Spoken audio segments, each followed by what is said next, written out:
એક ગામમાં એક જમીનદાર રહેતા હતા. તે બહુ જ ચતુર અને બુદ્ધિશાળી હતા. તેમણે પોતાના ગામમાં બહુ જ માન અને સન્માન મેળવેલું, કારણ કે તેઓ ગામના માણસો પ્રત્યે બહુ જ દયાભાવ રાખતા અને પ્રેમ ભાવ રાખતા અને બધાના કામ પણ કરતા. તેથી પ્રજાને તેમના પ્રત્યે બહુ જ પ્રેમ હતો.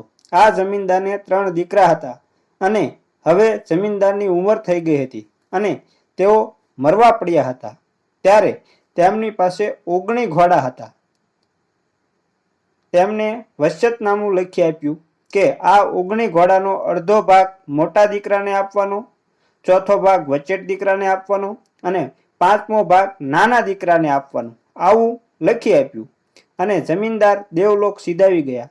હવે તેમના દીકરાઓએ તેમનું 12મું કર્યું અને બધી વિધિ પતાવી, પુણ્યદાન કરી અને છોકરાઓને રાજી કર્યા અને ગામને પણ જમાડ્યું. આ રીતે વિધિ પૂરી થઈ.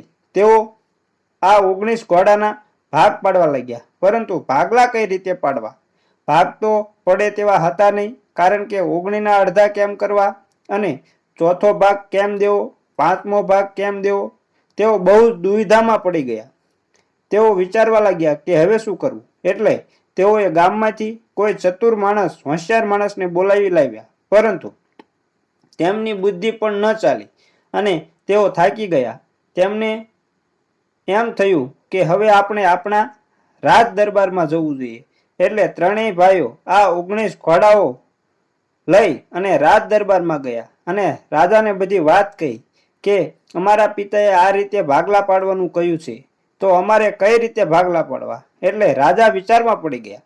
આખો દરબારી ગણ પણ વિચારમાં પડી ગયો કે આના ભાગલા કઈ રીતે પાડવા. એટલે એક દરબાર ઊભા થયા અને તેઓ કહેવા લાગ્યા કે આપણા રાજ્યમાં ચતુરમાં ચતુર જ્ઞાતિ એટલે વાણિયા.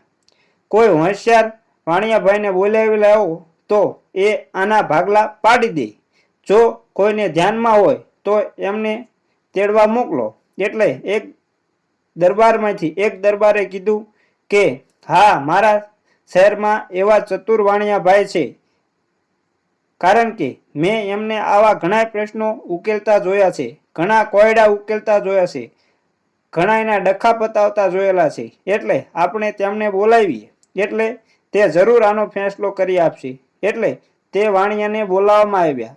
વાણિયાભાઈ પણ પૈસે ટકે સુખી હતા. એટલે તેઓની પાસે પણ ઘોડા, જમીન, પેઢી બધું હતું. એટલે વાણિયાભાઈ ઘોડો લઈને રાજ દરબારમાં આવ્યા. એટલે વાણિયાભાઈને જણાવવામાં આવ્યું કે આ 19 ઘોડાઓનો અડધા ઘોડા મોટાભાઈને દેવાના છે, ચોથો ભાગ વચેટને દેવાનો છે અને 5મો ભાગ નાનાને દેવાનો છે. તો તમે આના ભાગલા પાડો.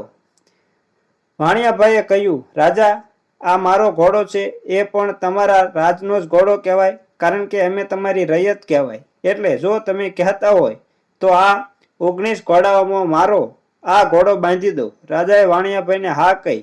એટલે 19 ને 20 ઘોડા થઈ ગયા. એટલે વાણિયાભાઈ મોટાભાઈને કહ્યું કે તમારે અડધા ઘોડા, એટલે આ 20માંથી 10 તમારા ભાગમાં આવે અને ચોથો ભાગ એટલે 5 ઘોડા વચેટને આવે અને 5મો ભાગ એટલે 4 ઘોડા એ નાનાને આપી દો.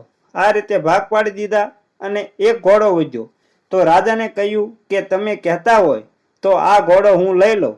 એટલે વાણિયાભાઈએ પોતાનો ઘોડો પાછો લઈ લીધો અને કહ્યું કે ભાગ પડી ગયા. તો બધા બહુ જ ખુશ થયા અને વાણિયાભાઈની વાહવા કરવા લાગ્યા અને ચતુરાઈની વાતો કરવા લાગ્યા. વાણિયાભાઈને રજવાડામાં જમાડ્યા અને ખુશ કરી દીધા અને આ ત્રણેય ભાઈ પણ ખુશ થઈ પોતાના ગામમાં ચાલ્યા ગયા અને વાણિયાભાઈ પણ પોતાના ઘરે ચાલ્યા ગયા. આવી હતી વાણિયાભાઈની ચતુરાઈ. મિત્રો, આ વાર્તા અહીં પૂરી થાય છે. તો અમારી વાર્તા સારી લાગી હોય તો અમારી ચેનલને લાઈક અને શેર કરજો અને કોમેન્ટમાં હર હર મહાદેવ લખવાનું ભૂલતા નહીં. અને ચેનલ પર નવા હોય તો તમને એક અનુરોધ કરું છું કે વિનંતી કરું છું કે અમારી ચેનલને સબસ્ક્રાઈબ જરૂર કરી લેજો, જેથી અમને પ્રોત્સાહન મળે અને અમે તમારા માટે નવી નવી વાર્તાઓ લાવતા રહીએ. અને બેલ આઇકનના બટનને દબાવવાનું ભૂલતા નહીં, જેથી તમને અમારું નોટિફિકેશન સૌથી પહેલાં મળે. તો જય માતાજી મિત્રો.